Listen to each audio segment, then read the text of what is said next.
नमस्कार मित्रांनो, आज आपण फणसाची भाजी करणार आहोत।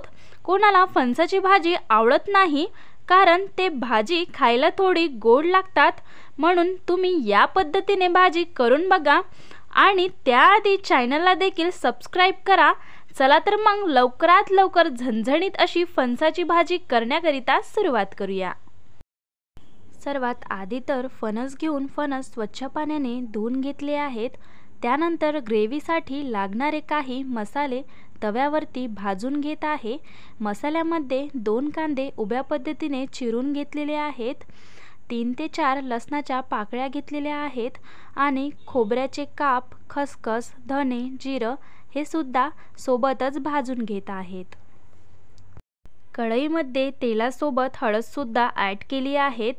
यामध्ये फणसाचे काप ॲड करायचे आहेत आणि 5 मिनिटांसाठी फणस परतून घ्यायचा आहेत।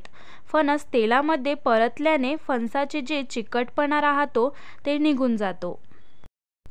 आता त्याच कढईमध्ये जे मसाले भाजून घेतले होते त्या मसाल्याचा मी पेस्ट तयार करून घेतला आहेत, ते यामध्ये ॲड करायचे आहेत आणि परतून घ्यायचे आहेत। ते परतल्यानंतर 1 टमाटर बारीक चिरलेलं त्यामध्ये ॲड करायचं आहे आणि ते सुद्धा परतून घ्यायचे आहेत। आता यामध्ये 3 ते 4 मिरच्या, 1 चम्मच मिरची पावडर, अर्धा चम्मच मीठ, अर्धा चम्मच हळद ॲड करून पुन्हा एकदा परतून घ्यायचं आहे।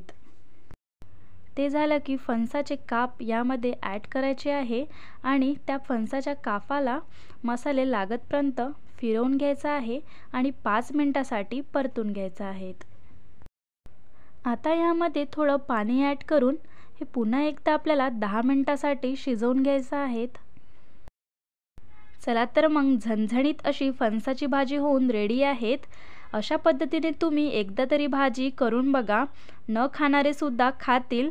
आणि जाता जाता चॅनलला देखील सबस्क्राइब करा आणि व्हिडिओ आवडला असेल तर व्हिडिओला लाईक शेअर करा। भेटूया पुढच्या व्हिडिओमध्ये नवीन रेसिपी घेऊन। थँक्यू।